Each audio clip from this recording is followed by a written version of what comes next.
Kalau Ramadan berapa hari keberapa? Ada yang 19, ada yang 20. Ya? Mana yang 20? Sendiri. Yang lainnya 19.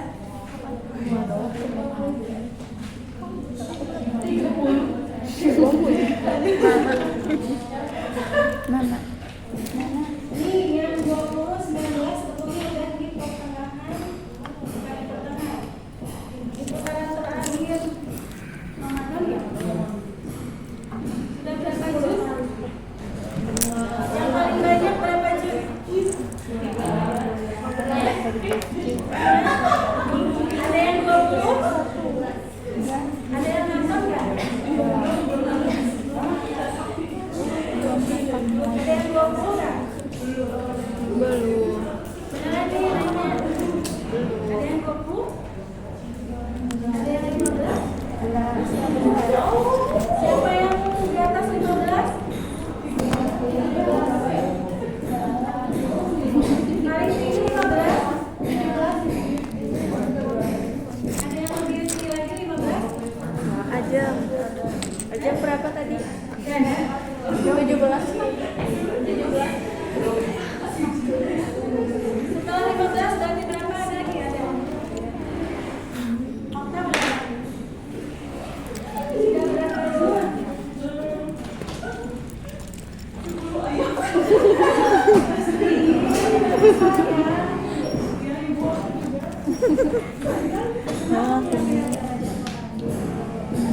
Kejahatan. Kalau di bulan lain apa? Open source ya.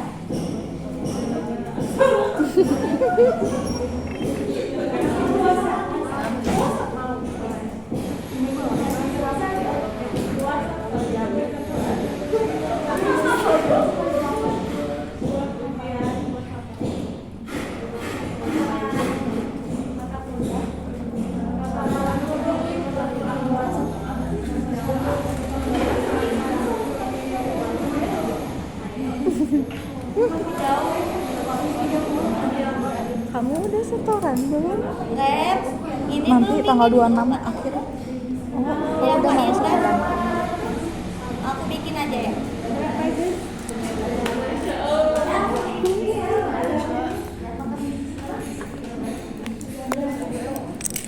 Ada lagi yang di 13, 15.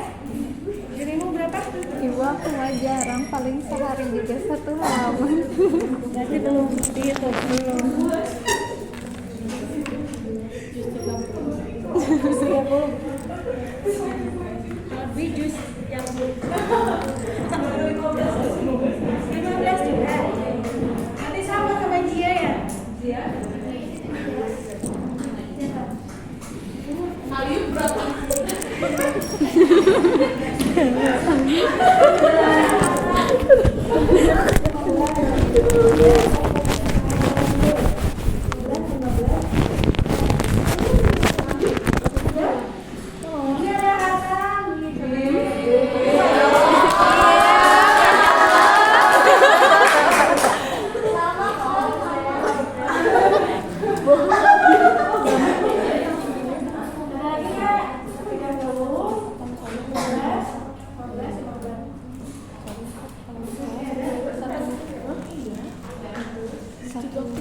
banyak.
HP gitu. Padahal katanya baca Al-Quran itu akan menjadi naungan kelak kita di hari akhir, bahkan di hari kiamat kalau kita sampai ke hari kiamat. Ya, kita nggak tahu 5 menit lagi masih ada apa enggak. Karena kematian itu rahasia, rahasia, nggak akan ada yang tahu siapapun di sini. Masih ada nggak 5 menit lagi? Tapi rasanya kematian itu milik orang lain, jangan milik kita gitu ya.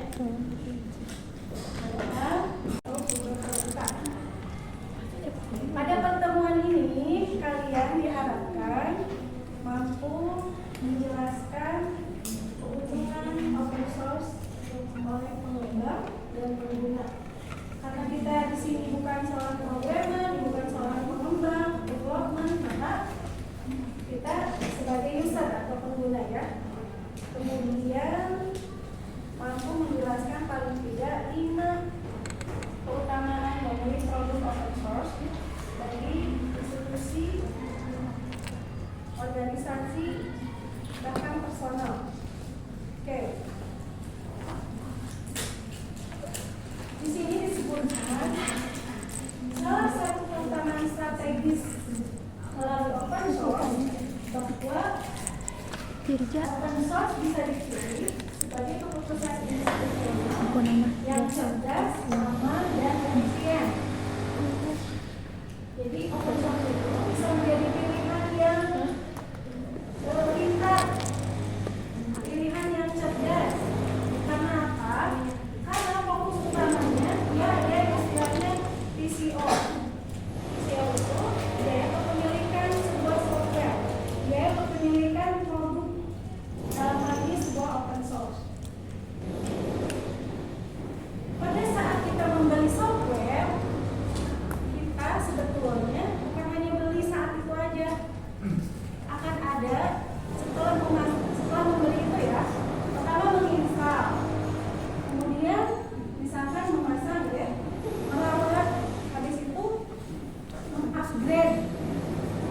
Itu biaya kepemilikannya ternyata bukan hanya saat beli softwarenya saja, mulai dari yang tadi installingnya, maintenance-nya, hingga kalau misalkan ada versi terbaru, updating atau upgrading versi software. Nah, kalau menggunakan open source, maka biayanya bisa ditekan sangat rendah. Kita nggak perlu membeli, kita hanya perlu mulai dari kalau kemarin itu si open source itu pada saat memasang, pelatihan, dan perawatan. Sedangkan pada saat membeli lisensinya itu tidak terlalu besar. Nah, 3 keunggulan open source. Ada 3 pilar. Pertama, keunggulan teknis dan operasional. Ini ada 2, keamanan dan kestabilan. Sebuah software, semahal apapun, kalau dia tidak aman, dia tidak stabil, akan ada ini rasa useless gitu ya. Karena kita nyari yang aman, yang stabil. Saat kita internet aja, lemot, tidak stabil, tidak nyaman kan? Kemudian ada kemerdekaan strategis. Di sini lebih kepada penekanan bahwa semua open source tidak akan bergantung kepada vendor. Dan kita bisa mengkastamisasi bahasa dan budaya lokal dalam sebuah software.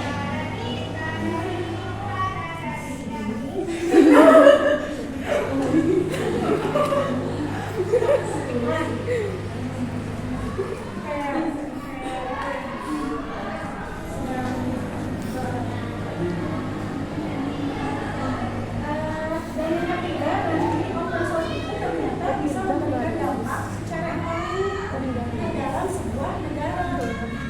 Karena si open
ngeliatin gitu.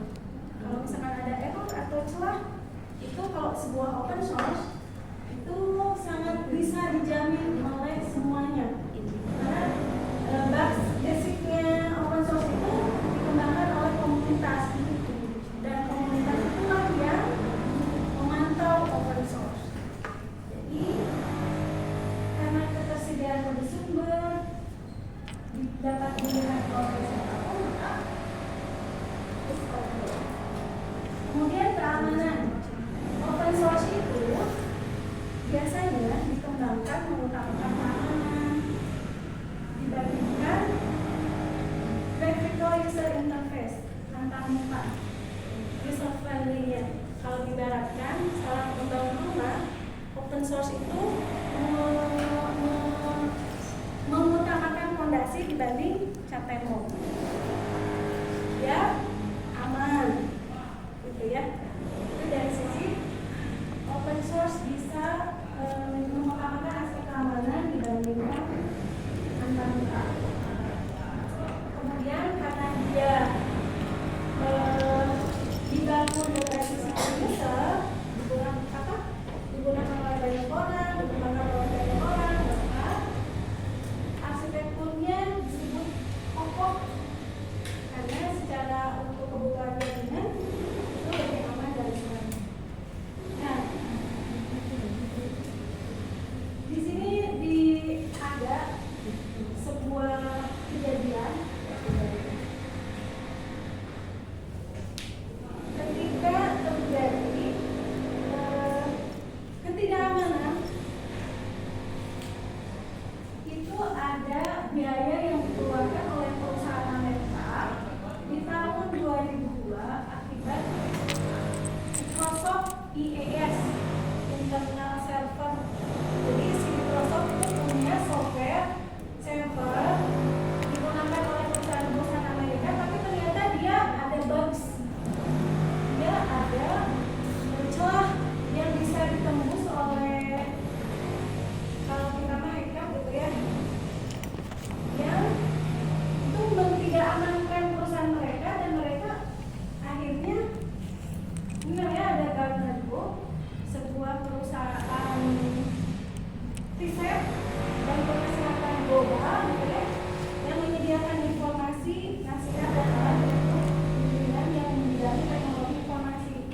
Jadi dia merekomendasikan udah pindah aja daripada Microsoft, kita pindah ke Apache atau server-servernya open source.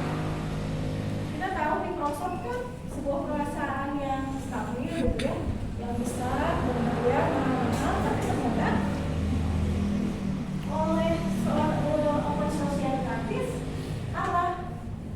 ini ada kejadian, dan itu angkanya udah kali-kali bisa ke triliun gitu ya, betapa biaya untuk sebuah sistem tertentu tidak menjamin bahwa dia aman.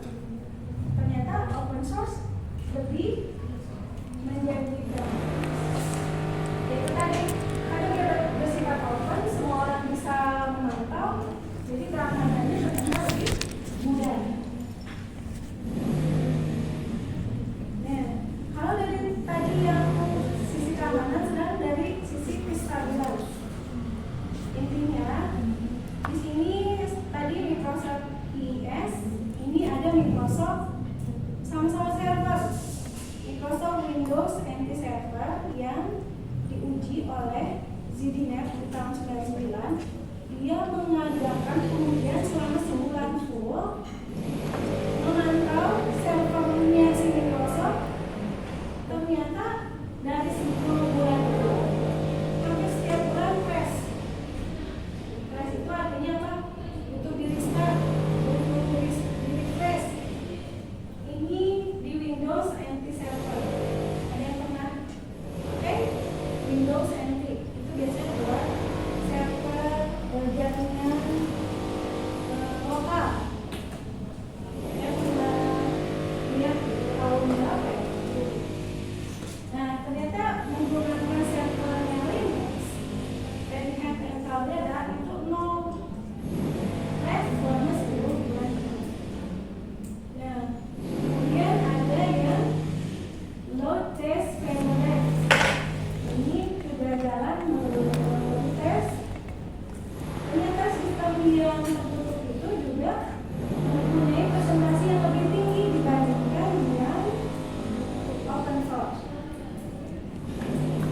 disebutkan bahwa ketersediaan kode sumber memastikan bugs dan kegagalan sistem FOS.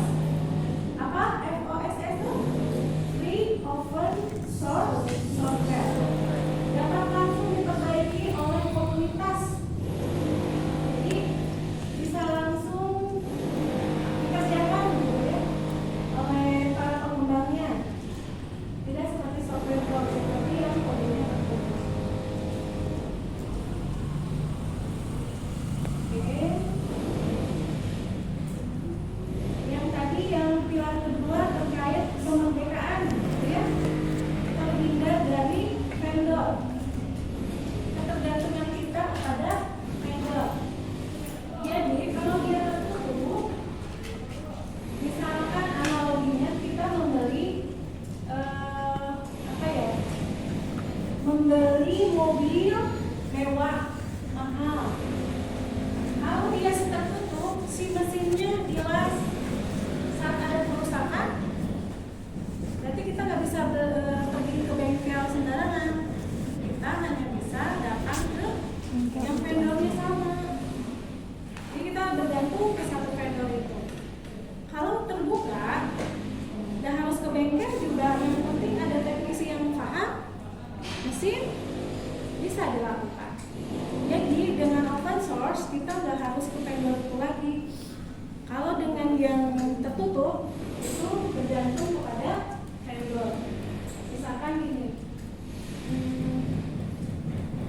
contoh kalau misalkan ada upgrade ke mengeluarkan versi berapa Windows, sistem operasi Windows mulai dari sampai sekarang 11 misalkan ya, itu harus bayar lagi lisensinya. Pokoknya setiap ada versi-versi tertentu kita mengeluarkan biaya. Jadi tidak merdeka kalau menggunakan sistem tertentu.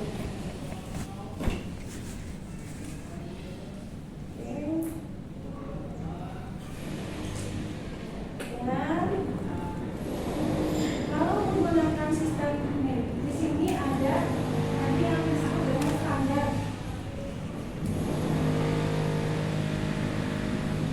Kesesuaian standar, FOS secara aktif mengikuti standar global seperti standar WCAG, World Wide Web.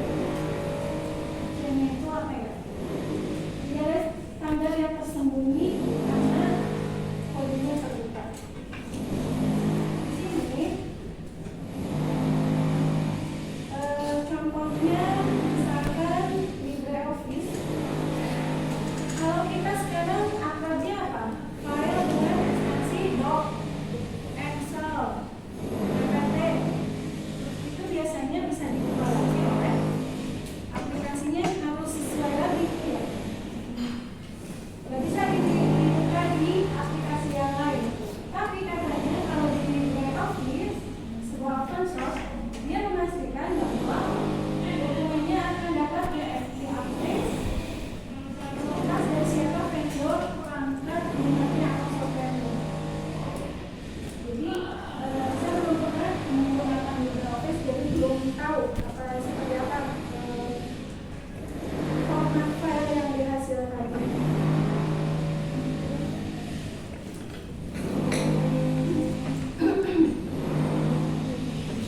Nah, yang tadi customisasi teknologi berbahasa dan budaya lokal. Karena dia bersifat open source dan komunitas, pengelolaan di bidang perangkat lunak atau software itu bisa bisa disesuaikan dengan kebudayaan masing-masing. Contohnya, coba kalian lihat seperti lahirnya Linux, Blank-on di Indonesia. Blank-on atau Blank-on bacanya. Kalau kita ya itu kayak Blank-on ya. Kalau di sini kayak Blank-on. Nah ini lahirnya Linux Blank-on, di mana di sini bukan hanya mentranslasikan atau mentranslate, menerjemahkan misalkan tombol save jadi simpan, bukan. tapi sisi customisasinya bisa lebih besar dari sekedar menerjemahkan perintah. Kita nanti coba cari tahu seperti apa Blang On. Karena itu open source buatan komunitas di Indonesia. Nah ini bagaimana sebuah open source itu bisa mempunyai dampak ke negara. Bagaimana FOSS membantu negara menghemat cadangan devisa. Apa tadi devisa? Uang. Ada devisa, ada kavisa. Devisa coba. Devisa adalah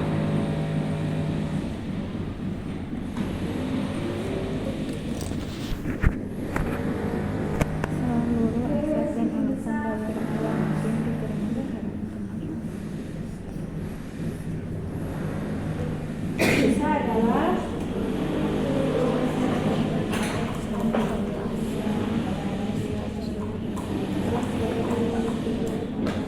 ayo Ama Alat pembayaran.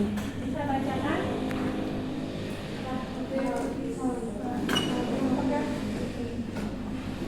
Yang kencang. Alat pembayaran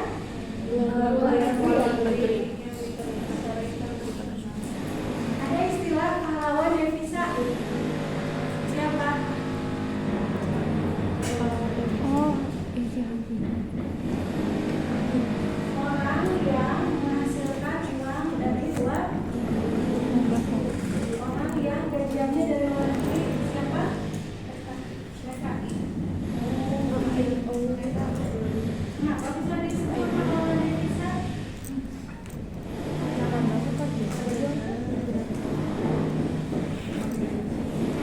Tapi mereka disebut pahlawan, tapi kisah sedihnya menjadi seorang PKW. Nah, devisa itu berarti kan alat pembayaran yang bisa digunakan di transaksi luar negeri.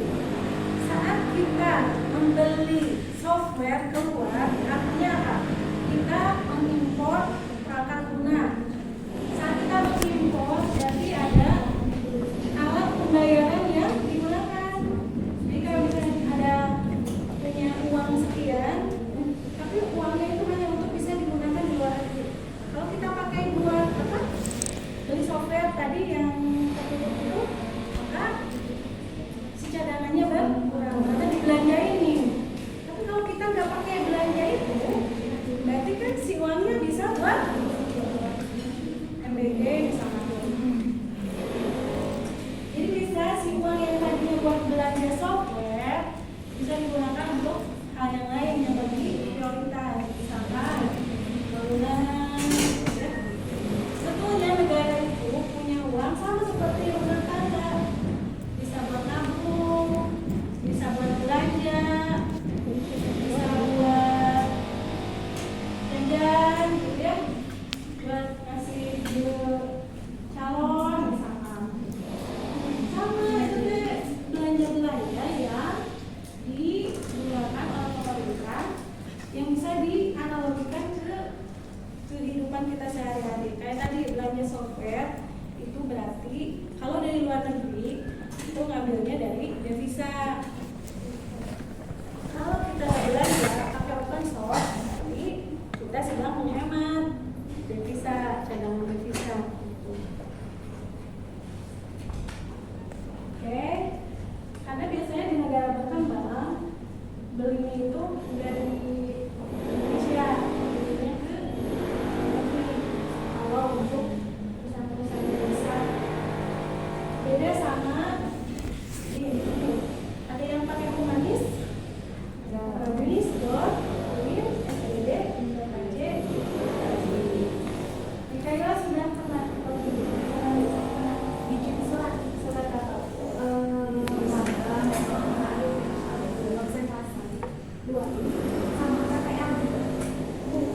bedain FSL sama observasi.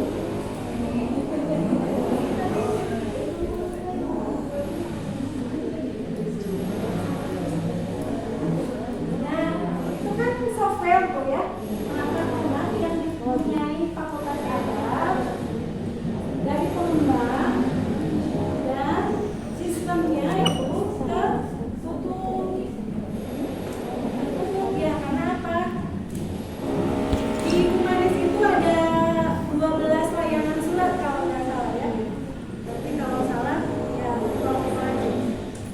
Tapi ada yang misalkan radiasi, sudah ada belum di radiasi? Belum. Saat kita ingin menambahkan shift radiasi ke Humanis, kita harus ke pengembangnya. Makanya dong buatin surat buat Humanis, buat radiasi. Karena tertutup. Tapi kalau terbuka, orang yang programmer itu bisa langsung buatin aja halaman, tambahin deh. Kan yang dia tambah tertutup, makanya harus ke pengembang lagi, belanja lagi. Pertanyaannya, kenapa tuh nggak pakai open source? Ini ya. Karena nanti yang bikin open source ini kalian. Jadi nanti mudah-mudahan pada bisa ya bikin slim, bikin OHA, bikin informasi perusahaan, coba gitu ya. Nanti tugas kelompoknya ini rencananya sama saya akan dibuatkan kayak perjalanan open source. Ini tugas kelompoknya nanti akan saya list tugas ke 1, tugas kedua, tugas ketiga sampai tugas ke akhir. Tugas akhirnya bikin sistem informasi perpustakaan. Jadi nanti nilai pertama, nilai kedua, dan ketiga di publish di karena surat open gitu ya. Oke, tadi balik ke Humanis. Humanis itu sebenarnya terbatas. Ada makanya humanis.uin.sd.acid. Harusnya sih humanis.fah.uin.sd.acid. Jadi karena fahnya sudah dipakai oleh fakultas, bisa menginduk gitu ya. Nah, suatu saat, contoh fakultas fisik gitu, itu lihat Humanis kok bagus, aneh, sangat sederhana tapi powerful. Humanis dalam 1 tahun dia bisa melayani 5.000 surat, terus menyimpan database barang milik negara di fakultas gitu ya. Terus bisa menyimpan data pegawai, akreditasi, dan masih akan terus berkembang. Suatu saat FISIP gini, boleh nggak saya mengadopsi Humanis? Ini sistem yang tertutup, jadi bisa harus beli lagi. Mungkin nanti namanya jadi punya fakultas FISIP gitu. Kalau terbuka, kasihin aja, bisa digunakan lagi, bisa dikustomisasi. Jadi open source-nya bisa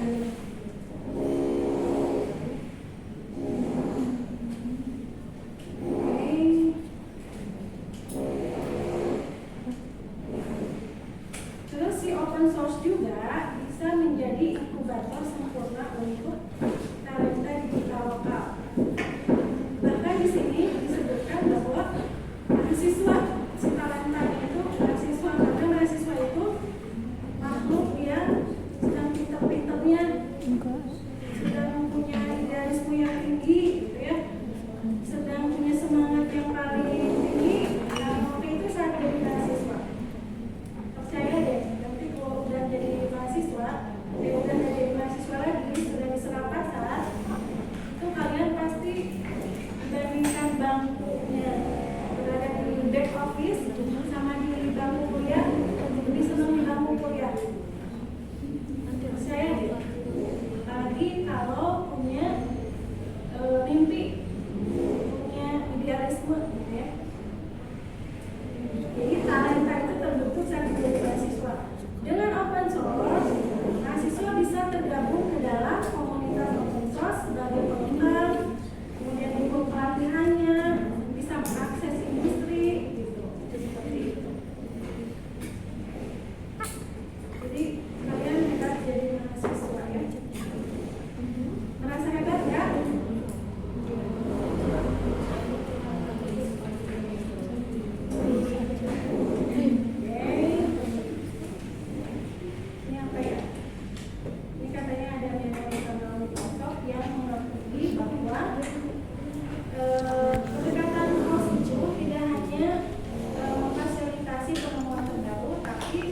pengedaran atau distribusinya pasti juga terjadi secara masif dan instan. Lanjut. Nih, POS sebagai solusi krisis pembajakan. Saya tanya, ini kalau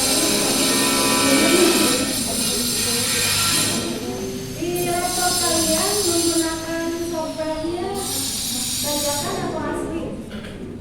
Atau nggak tahu? Nggak tahu. Cari tahu ya. Nanti contohnya ini ya. Saya pengen tahu pakai browsernya apa?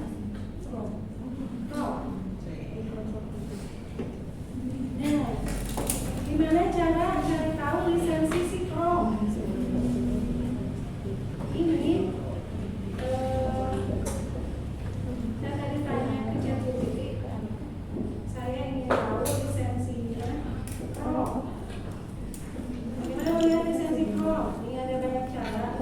Saya pakai cara yang kedua, langsung Chrome/credit. Nah, ini masuk ke sini. Terus bisa langsung source code Jo. Chromium software is made available as source code. Source code itu artinya kode sumbernya langsung dibukain.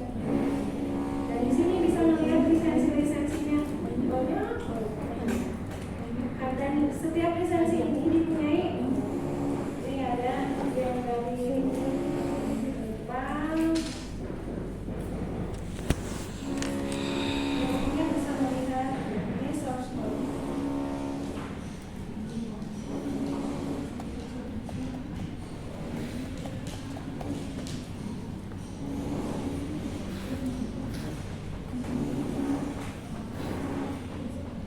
Ini file-file source code-nya dari berbagai repository. Tidak terlalu nanti ya.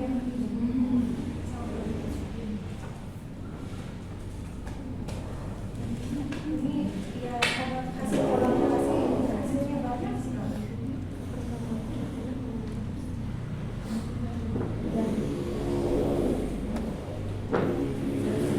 Ini ya.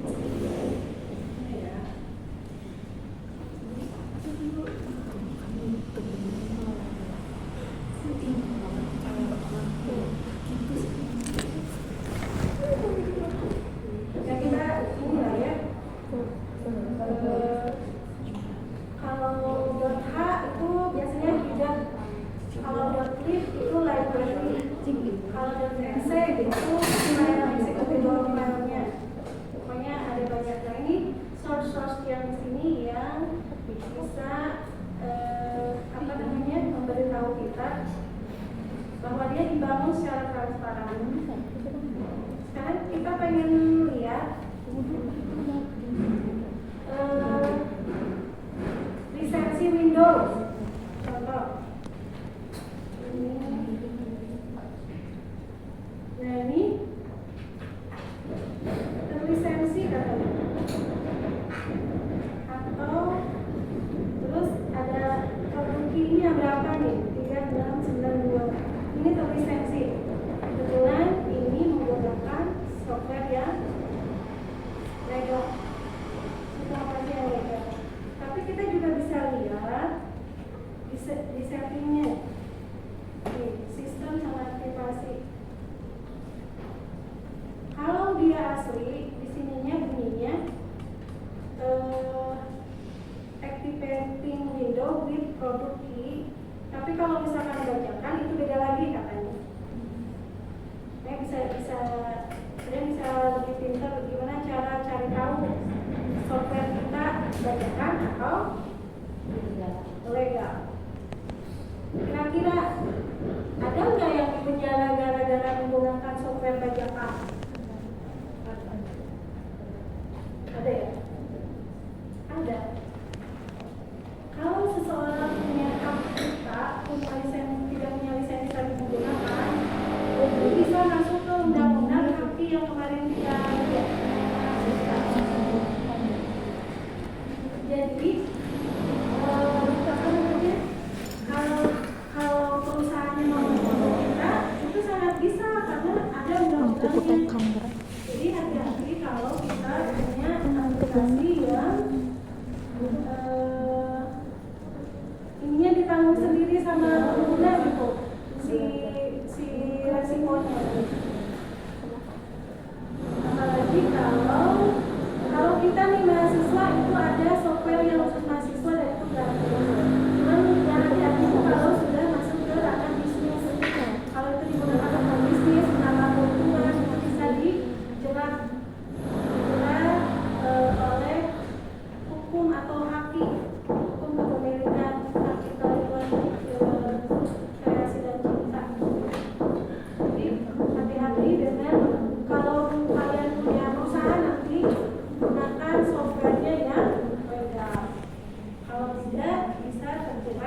pembajakan. Karena sudah jelas kita open source. Dan di sini ditampilkan bahwa Indonesia itu pengguna terbesar pembajakan software bajakan. Dan katanya salah satu indikator yang diukur untuk bisa masuk ke WTO itu dari itu tingkat pelanggaran hak atas kekayaan intelektual. Semakin tinggi negara yang menggunakan software bajakan atau yang melanggar hak atas kekayaan intelektual, maka itu tidak boleh ada di WTO katanya. Jadi syarat keanggotaan WTO dilihat dari tingkat pelanggaran atau penggunaan software.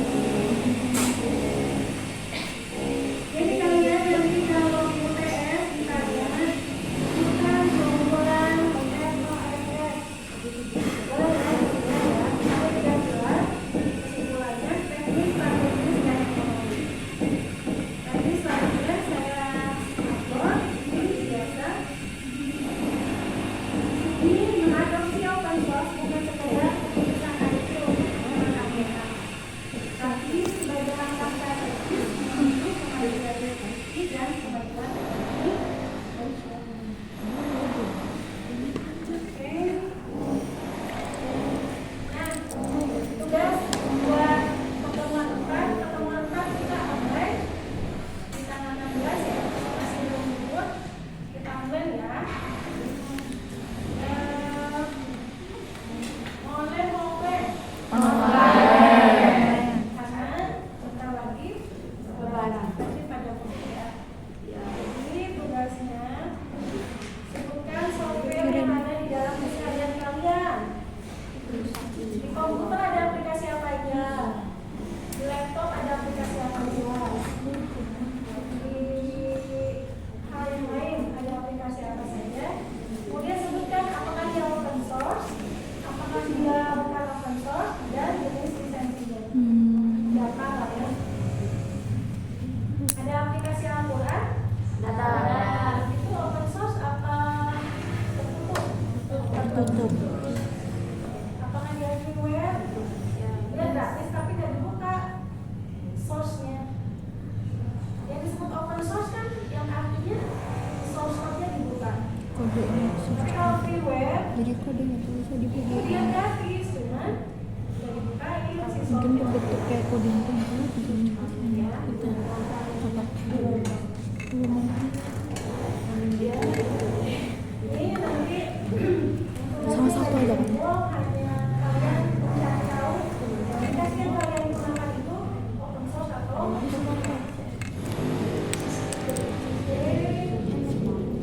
FOSS.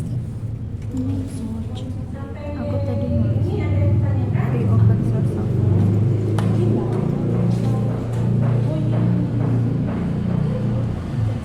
Browser tutor yang tutor yang jenis lisensinya ada di ini nggak sih?